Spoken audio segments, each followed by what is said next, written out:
ಯುವ ಸಮುದಾಯದಲ್ಲಿ ಕ್ರೀಡಾ ಸ್ಫೂರ್ತಿ, ಸಾಂಸ್ಕೃತಿಕ ಪ್ರಜ್ಞೆ ಮತ್ತು ವೈಜ್ಞಾನಿಕ ಮನೋಭಾವ ಬೆಳೆಸೋದಕ್ಕೆ ಸರ್ಕಾರ ಮಹತ್ವಾಕಾಂಕ್ಷೆಯ ನಿರ್ಧಾರವನ್ನು ಕೈಗೊಂಡಿದೆ.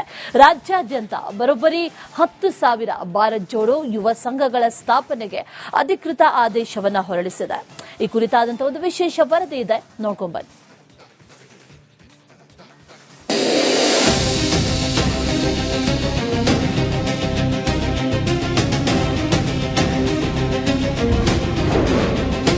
ಹತ್ತು 10,000 ಭಾರತ್ ಜೋಡೋ ಯುವ ಸಂಘಕ್ಕೆ ಅಸ್ತು. ರಾಜ್ಯ ಸರ್ಕಾರದಿಂದ ಸಿಕ್ತು ಗ್ರೀನ್ ಸಿಗ್ನಲ್. ರಾಜ್ಯದ ಗ್ರಾಮೀಣ ಹಾಗೂ ನಗರ ಪ್ರದೇಶದ ಯುವ ಪ್ರತಿಭೆಗಳನ್ನು ಗುರುತಿಸಿ ಅವರಲ್ಲಿ ನಾಯಕತ್ವದ ಗುಣಗಳನ್ನು ಬೆಳೆಸಲು ಸರ್ಕಾರ ಈಗ ಮುಂದಾಗಿದೆ.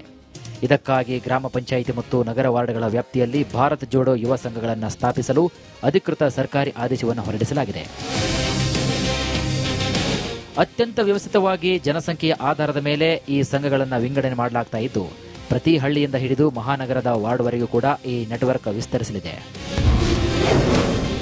ಭಾರತ್ ಜೋಡೋ ಯುವ ಸಂಘ ಪ್ರತಿ ಗ್ರಾಮ ಪಂಚಾಯಿತಿಗೆ ಒಂದು ಸಂಘ, ಪ್ರತಿ ಪಂಚಾಯಿತಿಯಲ್ಲಿ ಸರಾಸರಿ 4,000 ಜನಸಂಖ್ಯೆಗೆ ಒಂದು ಸಂಘ, ಪುರಸಭೆ ವ್ಯಾಪ್ತಿಯಲ್ಲಿ ಸರಾಸರಿ 6,000 ಜನಸಂಖ್ಯೆಗೆ ಒಂದು ಸಂಘ, ನಗರಸಭೆ ವ್ಯಾಪ್ತಿಯಲ್ಲಿ ಸರಾಸರಿ 8,000 ಜನಸಂಖ್ಯೆಗೆ ಒಂದು ಸಂಘ, ಮಹಾನಗರ ಪಾಲಿಕೆ ಸರಾಸರಿ 10,000 ಜನಸಂಖ್ಯೆಗೆ ಒಂದು ಸಂಘ. ಇನ್ನು ಈ ಬೃಹತ್ ಯೋಜನೆಯನ್ನ ಕೇವಲ ಕಾಗದದ ಮೇಲೆ ಸೀಮಿತಗೊಳಿಸದೆ ಯಶಸ್ವಿಯಾಗಿ ಅನುಷ್ಠಾನಗೊಳಿಸಲು ಸರ್ಕಾರ 5 ಪ್ರಮುಖ ಇಲಾಖೆಗಳನ್ನು ಒಟ್ಟಿಗೆ ಜೋಡಿಸಿದೆ. ಯುವ ಸಬಲೀಕರಣ ಮತ್ತು ಕ್ರೀಡಾ ಇಲಾಖೆಯ ನೇತೃತ್ವದಲ್ಲಿ ಈ ಯೋಜನೆ ಜಾರಿಯಾಗಲಿದ್ದು, ಇದಕ್ಕೆ ಗ್ರಾಮೀಣಾಭಿವೃದ್ಧಿ ಮತ್ತು ಪಂಚಾಯತ್ ರಾಜ್ ಇಲಾಖೆ, ನಗರಾಭಿವೃದ್ಧಿ ಇಲಾಖೆ, ಕಂದಾಯ ಇಲಾಖೆ ಹಾಗೂ ಶಿಕ್ಷಣ ಇಲಾಖೆಗಳು ಕೂಡ ಸಾಥ್ ನೀಡಲಿವೆ.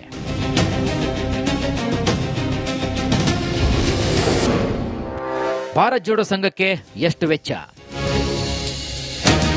ಪ್ರತಿ ಸಂಘಕ್ಕೆ ತಲಾ 10 ಲಕ್ಷ ರೂಪಾಯಿ ಫಂಡ್, ತರಬೇತುದಾರರಿಗೆ ಗೌರವಧನ ವಾರ್ಷಿಕ 24,000.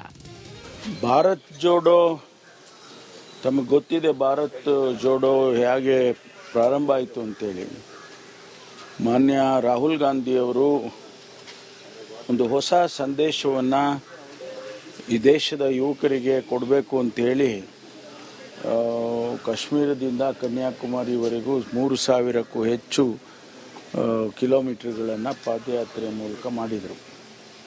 ಒಂದು ಸಂದೇಶ, ಭಾರತದ ಇತಿಹಾಸ ಇರ್ಬೋದು, ಸಂಸ್ಕೃತಿ ಇರ್ಬೋದು, ನಾವೆಲ್ಲ ಒಂದು ಅನ್ನುವಂಥ ರೀತಿಯಲ್ಲಿ ಒಂದು ಸಂದೇಶ ಹೋಗಲಿ ಯುವಕರಿಗೆ ಅಂತೇಳಿ ಮಾಡಿದರು. ಅದರ ನೆನಪಿಗಾಗಿ ನಮ್ಮ ಸರ್ಕಾರ ಬಂದರೆ ನಾವು ಈ ಯುವಕರಿಗೋಸ್ಕರ ಒಂದು ಯೋಜನೆಯನ್ನು, ಕಾರ್ಯಕ್ರಮವನ್ನು ಕೊಡ್ತೇವೆ ಭಾರತ್ ಜೋಡೋ ಹೆಸರಿನಲ್ಲಿ ಅಂತ ಹೇಳಿ ನಮ್ಮ ಪ್ರಣಾಳಿಕೆಯಲ್ಲಿ ಕೂಡ ಸೇರಿಸಿದ್ದೆವು. ಯುವ ಸಂಘಗಳ ಸಕ್ರಿಯ ಕಾರ್ಯನಿರ್ವಹಣೆಗಾಗಿ ಸರ್ಕಾರ ಮುಕ್ತ ಹಸ್ತದಿಂದ ಆರ್ಥಿಕ ನೆರವು ಘೋಷಣೆ ಮಾಡಿದೆ. ಪ್ರತಿ ಸಂಘಕ್ಕೆ ವಾರ್ಷಿಕ ತಲಾ 10 ಲಕ್ಷ ರೂಪಾಯಿ ಭಾರಿ ಅನುದಾನ ಸಿಗುವುದರಿಂದ ಕ್ರೀಡೆ, ಸಾಂಸ್ಕೃತಿಕ ಹಾಗೂ ವೈಜ್ಞಾನಿಕ ಚಟುವಟಿಕೆಗಳನ್ನು ಯಾವುದೇ ಆರ್ಥಿಕ ಮುಗ್ಗಟ್ಟಿಲ್ಲದೆ ದೊಡ್ಡ ಮಟ್ಟದಲ್ಲಿ ಆಯೋಜಿಸಬಹುದಾಗಿದೆ. ಇನ್ನು ಈ ವಿಚಾರವಾಗಿ ಪ್ರತಿಕ್ರಿಯೆ ನೀಡಿರುವಂತಹ ಮಾಜಿ ಡಿಸಿಎಂ ಹಾಗೂ ಹಾಲಿ ಶಾಸಕ ಡಾಕ್ಟರ್ ಸಿಎನ್ ಅಶ್ವಥ್ ನಾರಾಯಣ್ ಈ ಯೋಜನೆಯನ್ನ ಲೇವಡಿ ಮಾಡಿದ್ದಾರೆ. ಸರ್ಕಾರ ಈಗಾಗಲೇ ಗ್ಯಾರಂಟಿ ಯೋಜನೆ ಅಡಿ ಸಾವಿರಾರು ಕೋಟಿ ರೂಪಾಯಿ ಹಣವನ್ನ ದುಂದುವೆಚ್ಚ ಮಾಡ್ತಾ ಇದ್ದು, ಈ ಹೊಸ ಯೋಜನೆಯ ಮುಖಾಂತರ ತನ್ನ ಕಾರ್ಯಕರ್ತರಿಗೆ ಜನರ ತೆರಿಗೆ ಹಣವನ್ನು ನೀಡುವ ಹುನ್ನಾರವನ್ನು ನಡೆಸಿದೆ ಅಂತ ಹೇಳಿದ್ದಾರೆ. ಕಾಂಗ್ರೆಸ್ ಪಕ್ಷಕ್ಕೆ ಕಾರ್ಯಕರ್ತರಿಗೆ ಸಂಬಳ ಕೊಡುವಂಥದ್ದು, ಕಾಂಗ್ರೆಸ್ ಪಕ್ಷದ ಕಾರ್ಯಕರ್ತರಿಗೆ ನೇರವಾಗಿ ಹಣ ಕೊಡ್ಲಿಕ್ಕಾಗಲಿಲ್ಲ ಅಂದರೆ ಈ ಭಾರತ್ ಜೋಡೋದಲ್ಲಿ ಸೇರ್ಕೊಳ್ಳೋರು ಯಾರು? ಇವರು ಕಾಂಗ್ರೆಸ್ಸಿನ ತಂಡ. ಕಾಂಗ್ರೆಸ್ನವ್ರಿಗೆ ಸರ್ಕಾರ ದುಡ್ಡು ಈಗಲೇ ಭ್ರಷ್ಟಾಚಾರ ಮಾಡ್ತಿರೋದು ಸಾಕಷ್ಟಿದೆ. ನೇರವಾಗಿ ಹಗಲು ದರೋಡೆ ಮಾಡ್ತಿದ್ದಾರೆ, ಲೂಟಿ ಹೊಡಿತಿದ್ದಾರೆ. ಇನ್ನೊಂದು ನೇರವಾಗಿ ಹಣವನ್ನು ಇವರ ಕಾರ್ಯಕರ್ತರು ಕೊಡೋಕೆ ಹೋಗ್ತಿರೋವಂಥದ್ದು ಇದು ಸರಿಯಲ್ಲ, ನ್ಯಾಯಬದ್ಧವಾಗಿಲ್ಲ, ಕ್ರಮಬದ್ಧವಾಗಿಲ್ಲ. ಸರ್ಕಾರದ ಹಣವನ್ನು ದುರ್ಬಳಕೆಯನ್ನು ಮಾಡ್ತಿದ್ದಾರೆ ಈ ಕಾಂಗ್ರೆಸ್ ಪಕ್ಷದವರು.